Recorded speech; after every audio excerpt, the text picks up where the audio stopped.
Thanks, everybody, and a big welcome to week 6 of our Holding Difficult Conversations course. Thanks to everybody for your comments about last week's Zero Sum Win-Win course, which was great. Thank you very much for that. It's kind of interesting stuff, isn't it? So this week we're going to be looking at keeping yourself safe. I guess arguably this could have been number one, really. I think one of the things I'm going to say today is that this is a kind of prerequisite for having a difficult conversation to feel safe. But maybe that's one of the shortcomings of lists. You know, they're linear. They start at 1, end at 10. There might have been more dynamic ways of presenting that. But the fact that this is a week 6 doesn't mean to say that I think it's the sixth most important thing. I think it's extremely important. So, keeping yourself safe. What we're going to talk about in today's course is that really safety is a prerequisite for being able to have difficult conversations. It's just essential, actually. We're going to talk about rules and regulations, where I'm going to disclose my inbuilt love for health and safety.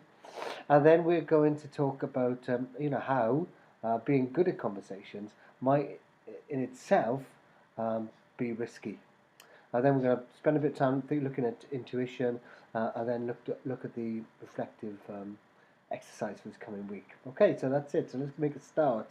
So very simply, I would suggest that we can't have a difficult conversation unless we're safe. I think if we look back at difficult conversations that we've had, particularly when we've been presented with a sense of threat or maybe violence or intimidation in some way, that our need to be and feel safe probably drives the behaviour.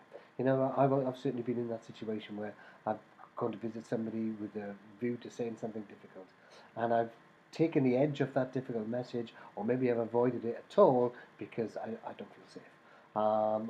You might get the idea that if I say this thing, I'm going to be in danger, therefore I won't say it. So actually feeling safe is crucial. So when we plan these difficult meetings or these difficult conversations, we need to ask ourselves, am I safe? Do I feel safe in this situation? Now, I'm going to suggest, as we go through this today's course, that actually being safe and feeling safe might not be the same thing. And we need to look at that as part of the dynamic of preparing ourselves for this course. Being safe, feeling safe isn't the same thing. But we need to be safe in order to have a difficult conversation. So that might mean where we meet.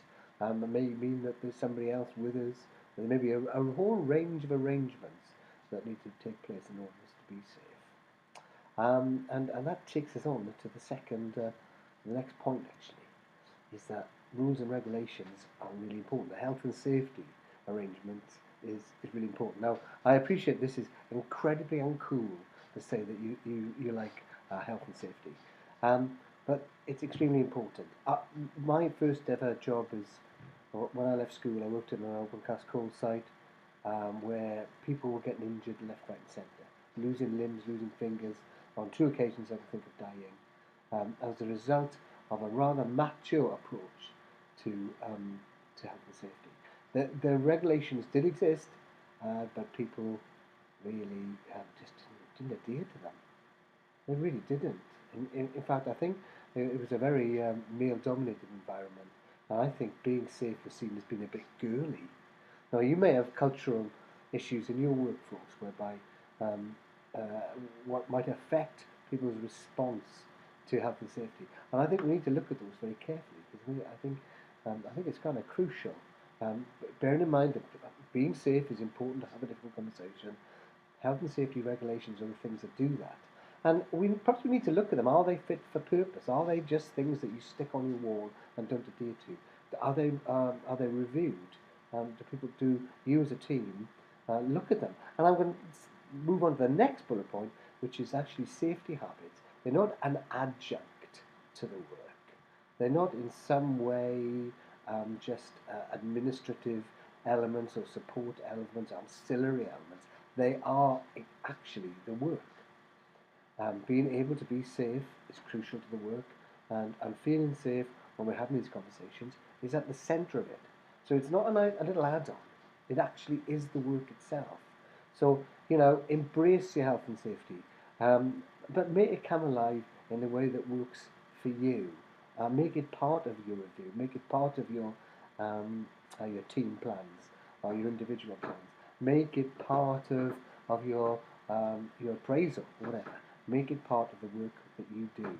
Safety habits are the work. Okay.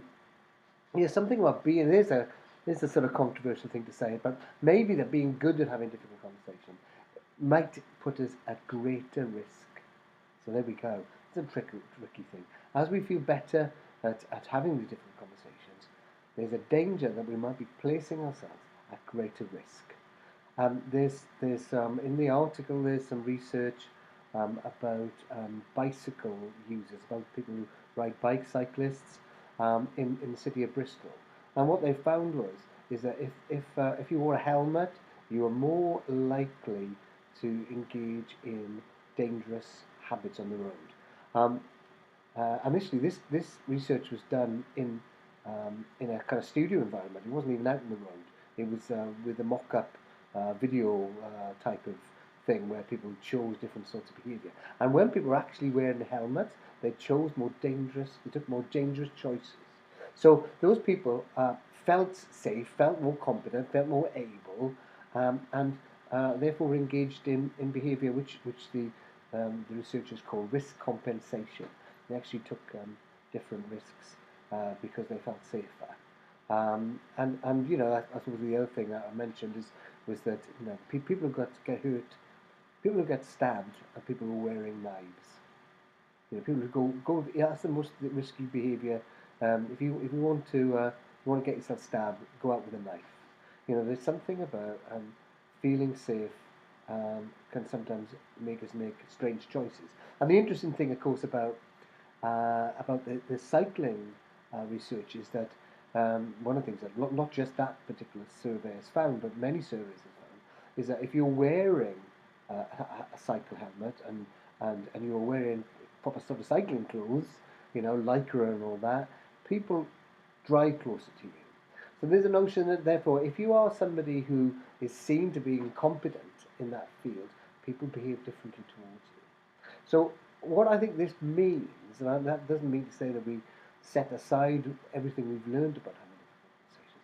It actually means if we are going to have more difficult conversations, we need more safety. So we actually need to do more to keep ourselves safe if we find ourselves, if we want to step into this sphere of having difficult conversations. So, yeah, summary, sobering really. Being good at difficult conversations might put us at greater risk. There's something here is about intuition, and I suppose one of the things that I've kind of noticed in myself, but also in others that I've worked with around having difficult conversations, is that some people feel at risk when perhaps they're not, and other people feel safe when actually they're at risk. And we have this thing called intuition, which gives us messages. It's sort of thinking without thinking, really. It's just a gut response to a particular situation. And that's extremely useful. And Malcolm Gladwell, who's a kind of well-known, kind of popular writer on the areas of psychology, got a fascinating writer and a good writer, wrote in his book Blink about this. And he talked about how tremendously useful intuition was in terms of making quick decisions that bring about good outcomes. And also he talks about the dangers of it as well. Certainly the history of particularly young black men being shot by US police forces because they believe something's going to happen. Jean-Charles Jimenez in London was a situation. They took an intuitive thought, which was based on, I have to say, kind of judgmental thinking, prejudicial thinking. So intuition can kind of let us down in these situations, but nevertheless is really, really useful information. So if we're going into a meeting and maybe we know what we need to do, we've done all our planning, thinking about how we're going to convey this difficult message for this individual. And also we have some thoughts and feelings about it that maybe don't seem to come from anywhere. It's very valid. It's very valid to have that intuitive thought, and that's useful information that needs to go in the pot for our thinking. about how we keep ourselves safe while having a really good conversation. So, intuition, really valuable. It's information. It's really useful information. But maybe that's all it is. It isn't necessarily the truth. It's just really useful information. Okay, so use your reflective task for this week. And given my stated level of health and safety, you won't be surprised that this is the first one. What I want you to do is I want you to make yourself aware of the security arrangements in the building where you most work. Are they fit for purpose? Just have a think about them. Are they helping you to do the difficult job that you have to do, or whatever job you have to do? Do you enable you to have difficult conversations? Talk to your colleagues about these arrangements, and ask them those questions. Is this working for us? Really? Is this are there security arrangements we have? And maybe these relate to lone visiting or being out, or being out in the community on your own. Are they helping us feel safe enough to have a difficult conversation? Be safe enough to have difficult conversation. And I want you to think about the last time that you were confronted by somebody angry or in this difficult conversation environment, or maybe there's some threats.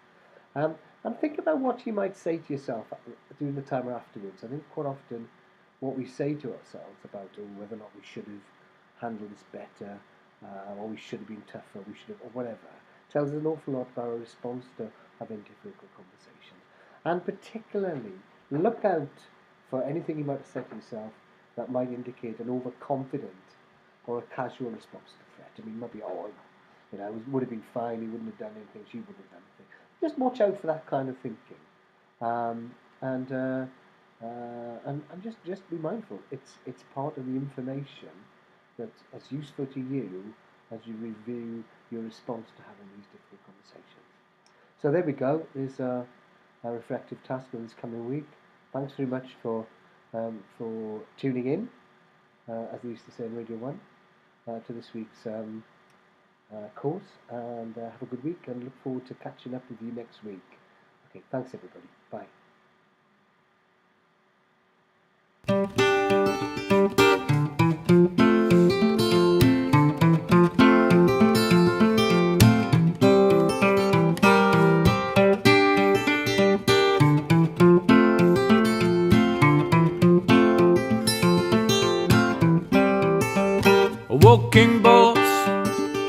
Walking boss, you're the boss, but I don't belong to you.